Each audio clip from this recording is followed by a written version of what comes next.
Salut, c'est Trado, content de vous retrouver pour la mise à jour de l'analyse technique du CAC 40, du SP et du Nasdaq, car il ne vous a pas échappé que le CAC 40 était fermé pour le 1er mai. Et donc, on va se concentrer sur deux choses. Un, les marchés américains, naturellement, et puis deux, une analyse des données mensuelles, puisque le mois d'avril est terminé. J'en profite, avant d'oublier de vous le dire, que vous connaissez tous, à mon avis, si vous avez un petit peu d'expérience sur le marché, Sell in May and Go Away. Bon, littéralement, vendez en mai et puis revenez et puis partez. Généralement, on l'a déjà testé plusieurs fois, je ne vais pas le refaire, c'est un dicton qui a du sens. Alors, c'est pas non plus du 100%, mais on rentre dans les mois qui sont pas très bons. Voilà, ces choses dites, j'y reviendrai plus tard, peut-être pour un autre backtest pour les nouveaux, une autre fois. Et voilà donc sous les yeux le SP500. Et le SP500 a ouvert avec un gap qui n'a pas comblé. C'est vraiment un signal de force, parce que c'est vraiment une série de pieds de nez.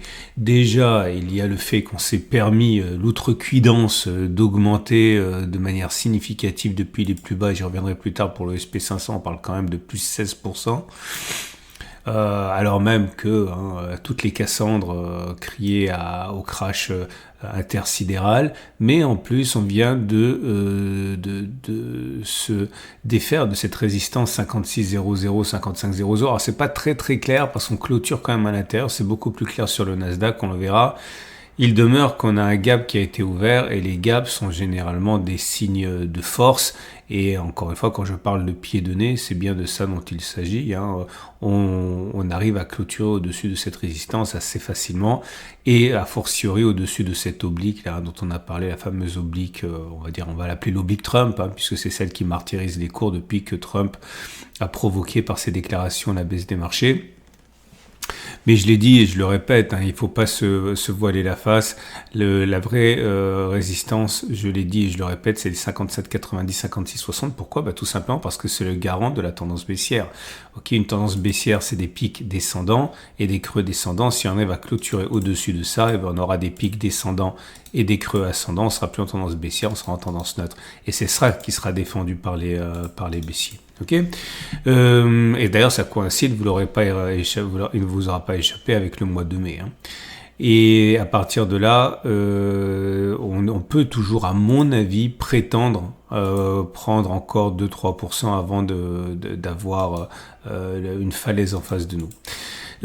J'aimerais vous montrer aujourd'hui les données mensuelles. Pourquoi les données mensuelles ? Parce que les données mensuelles, c'est bien, parce que tout le monde n'a pas le temps de trader les données journalières, et puis parce que, trader à court terme ne vous empêche pas d'avoir des positions sur le moyen long terme. Et j'ai repéré pour vous quelque chose ici sur les données mensuelles. Mais avant toute chose, j'aimerais également, désolé, c'est un peu décousu, je vais m'en souvenir, regardez ça. Là, on avait cette zone jaune ici que vous connaissez. Je l'ai un peu ajustée parce que je l'ai fait déborder trop haut là. Ce qui m'intéresse, c'est le bas. Et vous voyez cette zone ici, c'était une zone de support mensuel, une zone très importante à 51,20. Et vous voyez qu'on est passé en dessous, mais on n'a pas clôturé en dessous. On clôture bien au-dessus. Ça sera d'ailleurs l'objet du backtest. Mais vous voyez que ce support, en données mensuelles, a été transpercé, mais pas cassé en clôture. Autrement dit, on n'a jamais validé la cassure du support mensuel. Ce qui me ramène à une règle, mais il y a toujours des nouveaux, donc je suis obligé de le dire, je suis désolé de me répéter, mais on ne peut pas prétendre qu'un support a lâché tant que la clôture n'a pas eu lieu sur l'unité de temps sur laquelle ça a été tracé. Si vous avez un support qui est mensuel, eh bien c'est à la fin du mois qu'on jugera s'il a été cassé ou pas, au cas où on serait en dessous. Tout ce qui se passe entre le début et la fin de la constitution de la bougie, c'est la séance qui vit, c'est la semaine qui vit, c'est le mois qui vit, c'est des marges de manœuvre qui sont acceptables, c'est à la fin de la séance qu'on juge. Un très grand philosophe disait c'est à la fin du marché qu'on compte les bouses.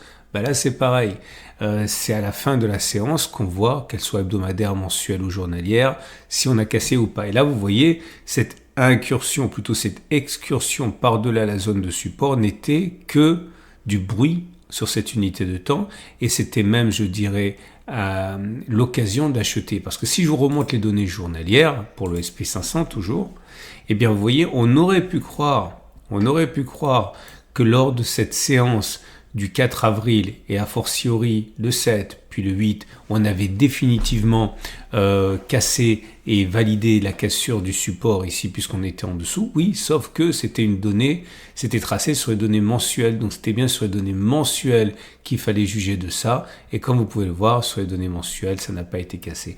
A fortiori, mais c'est simplement pour l'exemple, là on avait un support journalier en orange et une fois qu'on a clôturé en dessous le 3 avril, c'était validé.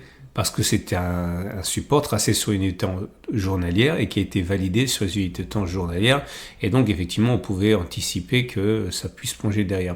Pourquoi c'est important?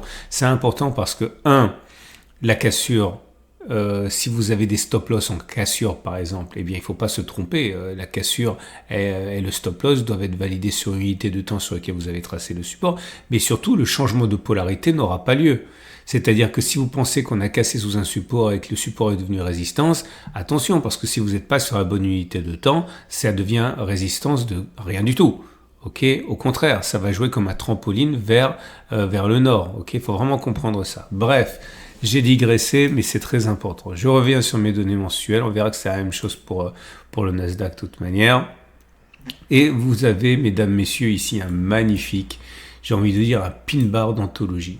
Alors qu'est-ce que c'est qu'un pin bar? Un pin bar, c'est une bougie préférablement longue avec un corps qui est circonscrit au-dessus des 38,2% de Fibonacci. Bref, pour faire simple, c'est une bougie grande avec un corps qui est tout en haut. Si c'est à 23,6 et au-dessus, donc c'est mieux. Si c'est 38,2, ça va aussi. On a le droit d'avoir une mèche haute ou de ne pas en avoir. Ce qui compte, c'est le corps qui doit être en haut. Donc là, nous avons effectivement un magnifique pin bar. Pourquoi? Parce que si je trace les Fibonacci, donc vous pouvez prendre l'outil Fibonacci comme ça, vous prenez en bas, vous prenez en haut, et vous voyez que le corps, il est au-dessus du niveau des 38,2% de Fibonacci. C'est donc un pin bar. Là, le corps, il peut être rouge ou vert. Okay, c'est donc un pin bar. Et on va regarder ce qui s'est passé les précédentes fois. On va regarder 4 choses. Ok. Allez, c'est la fête. Aujourd'hui, on regarde s'il y a une clôture en plus-value, à un moment ou à un autre, par rapport au stop de protection. 2, si on fait R1, R2, R3 sur les données mensuelles. Donc, c'est vraiment du swing trading de moyen terme. Hein. Et regardez le premier exemple. Je vais prendre un exemple qui a bien fonctionné. Voilà, celui-là. Il faut être très précis. Si vous n'êtes pas précis, ça ne veut rien dire ce que vous testez. Ok. Et donc, on a ici un magnifique pin bar. Là. Okay. Parce que si vous tirez les fibos du haut vers le bas, comme ça, vous voyez bien que le corps, il est au-dessus des 38,2% de Fibonacci. Okay. Et comme vous pouvez le voir, j'ai mis 4 pouces verts. Pourquoi? Parce que si j'achète au moment de la clôture, avec un stop de protection en touchette sous les plus bas, à 3,13, eh bien on voit qu'au mieux on a fait beaucoup. Hein, mais, attendez, je vais prendre un peu de recul, voilà. Vous voyez que si on prend le stop de protection à 3,13 ici, au pire, on a fait moins de 0,1, on n'a jamais fait 3,13, et puis derrière, on a fait 10, 20, 30%, je ne sais plus, 40%. Bref, on a fait au moins une clôture au-dessus en plus-value, en mois, c'était dès la bougie suivante, puis après, on a fait une fois R1, R2, R3. Là, parfois, c'est l'horreur, comme ici. Le signal a été donné là, je vous montre une dernière fois. Vous voyez, prenez du haut en bas. Vous avez bien le corps qui est circonscrit au-dessus des 38,2% de Fibonacci, c'est un pin bar. Et derrière, il fallait mettre un stop de protection sous les plus bas à moins 7,75 et boum, on allait directement le chercher dès le mois d'après. Donc, ni une clôture en plus-value, ni une fois, ni 2 fois, ni 3 fois le risque. Ok. Et voilà, donc je fais défiler. Alors parfois, c'est un et pas l'autre. Voilà, ici, vous avez le pin bar, on a fait une clôture au-dessus, on a fait une fois distance stop de protection, on n'a pas fait 2 fois ni 3 fois distance stop de protection avant de toucher le stop de protection là. Ok, bon, comme d'habitude. Hein. Donc je fais passer et j'ai réussi à backtester ça 43 fois. 43 fois, ça nous amène assez loin hein, dans le temps puisque ça nous amène jusqu'en 1992. Autrement dit, c'est quand même assez significatif. Et les résultats, eh bien, ils sont bluffants. Okay. Peut-on envisager Euh, Peut-on envisager, regardez le vieux, hein. Enfin, franchement c'est quand même un drame de trader depuis 20 ans et de ne pas savoir coder, mais bon. Peut-on envisager d'avoir une clôture en plus-value vu qu'on a eu un pin bar en mettant un stop de protection sous les plus bas ici à moins 14, moins 13,3? La réponse est oui, définitivement. Ça a fonctionné 27 fois, ça a échoué 6 fois, donc dans 82% des cas. Bref, si vous avez acheté, a priori on devrait aller plus haut, il n'y a pas matière à se dépêcher de vendre. Est-ce qu'on peut viser faire R1, donc 13 vers le haut? La réponse est oui, ça a fonctionné 20 fois, ça a échoué 13 fois, autrement dit 61%. Est-ce qu'on peut envisager de faire R2? Oui, ça a fonctionné 18 fois, ça a échoué 15 fois, autrement dit 55% des cas. C'est énorme, hein, d'avoir du R2 avec plus d'une chance sur deux, c'est rare, très rare. Et peut-on envisager d'avoir R3, c'est-à-dire 3 fois la distance stop de production, c'est-à-dire 13 fois 3, 39%? C'est pas négligeable, c'est pas plausible, hein. 16 fois échoué 17 fois, autrement dit seulement une chance sur deux, 48%. Mais quand on gagne, c'est bingo, quoi, hein. 3 fois le risque pris. Tout ça pour dire quoi? Tout ça pour dire que, attention, si vous envisagez une nouvelle attaque baissière, c'est pas impossible. Ok, loin de là, mais en termes de pari, vous avez plus intérêt à parier pour gagner de l'argent à la hausse ou à la baisse au regard des 43, non pardon, je me suis trompé, c'est 33 dernières occurrences. Ok. Ce qui va donc nous amener aux autres marchés. Donc, je vais faire d'abord les trades pour le. Si vous êtes haussier, ben voilà, vous pouvez totalement parier sur la hausse à partir de ce qu'on vient de dire, hein, en prenant pour stop de protection les plus bas qui ont été commis. Maintenant, si vous êtes baissier, moi, je ne change pas mon fusil d'épaule, hein. Je pense que c'est sur la zone des 57,90, 57,60 que ça va être très dangereux.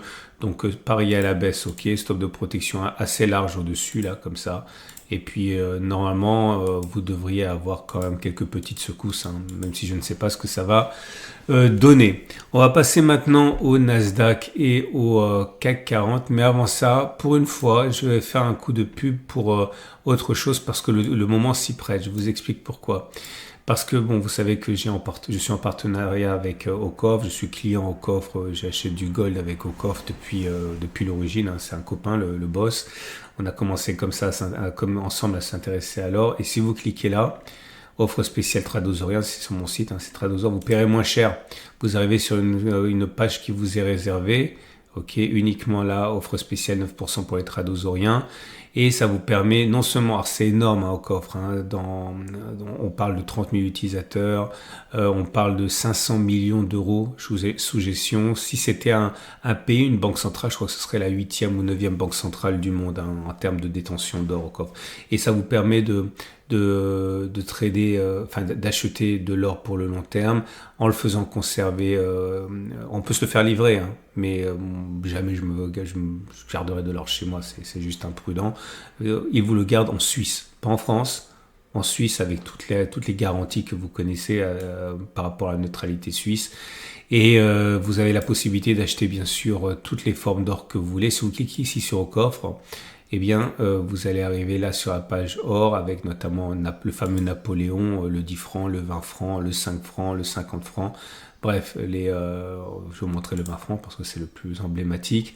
Voilà, donc vous allez pouvoir acheter entre vous, mais il y a également, vous pouvez l'acheter au coffre hein, qui fait l'intermédiaire lorsque vous ne trouvez pas d'offre assez proche de ce que vous voulez payer. Bon, alors en ce moment, c'est à peu près 572 euros. Ok, donc pensez vraiment à travailler avec eux si vous en avez envie. Parce que si vous passez par des particuliers, vous avez beaucoup de chances de vous faire avoir si vous n'y connaissez rien, sans compter le danger qu'il y a de se pointer avec 570 balles. Enfin bon, je passe.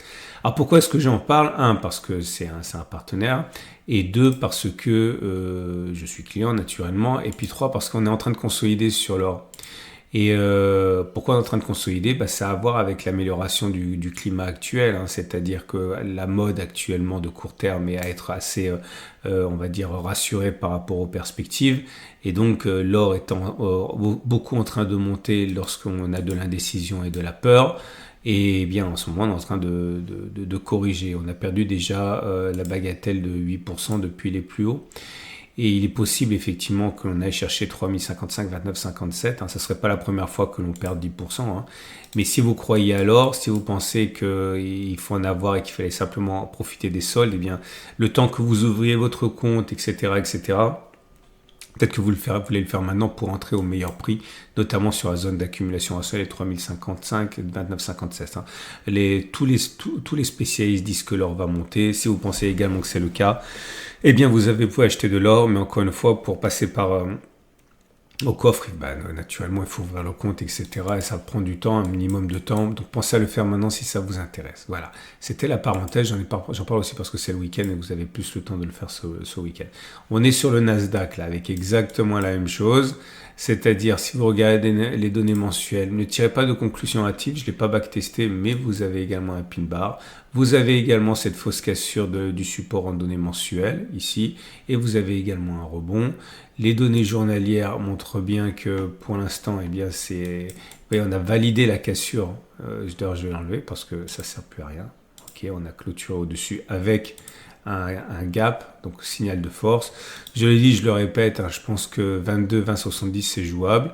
Vous pouvez spéculer à la hausse en pariant sur le fait qu'on ait fait les plus bas. Ok, notamment sur la méthode du pin bar, à vous de backtester. 2, vous pouvez spéculer à la baisse en vous disant on passera pas ça dans les médias, on va aller combler un gap ou deux, stop de protection au-dessus. C'est possible aussi. Et ce qui nous amène donc au CAC 40. Alors le CAC 40, c'est exactement pareil. Au moment où on a vécu la baisse, là, comme ça, de 18%, je ne me rappelle plus du plus haut, plus bas, 18,09. Je me souviens que tout le monde criait aux abris, etc., qu'on allait perdre le 30, 40, 50%. Pour l'instant, on rebondit, donc pour l'instant, ça se passe pas trop mal. Sur les données mensuelles, on voit bien que tout ça, c'était du bruit, puisque on est simplement venu se poser sur le support ici, sur le support des 72,00, 68,00. C'est une zone d'accumulation rationnelle, c'est un support, donc le fait qu'on rebondisse dessus, c'est plus, on va dire, normal que anormal. Donc pour l'instant, il n'y a rien à dire, ça tient toujours. La zone de résistance qui a de quoi nous effrayer, c'est 78, 75, 77, 85. Et on a un gap ici qui a été ouvert, ça risque de poser problème. On va voir, il y a un gap qui est là. Moi, je verrais bien en fait quelque chose comme ça aller monter, parce qu'il y a des stops de protection ici, ici et ici.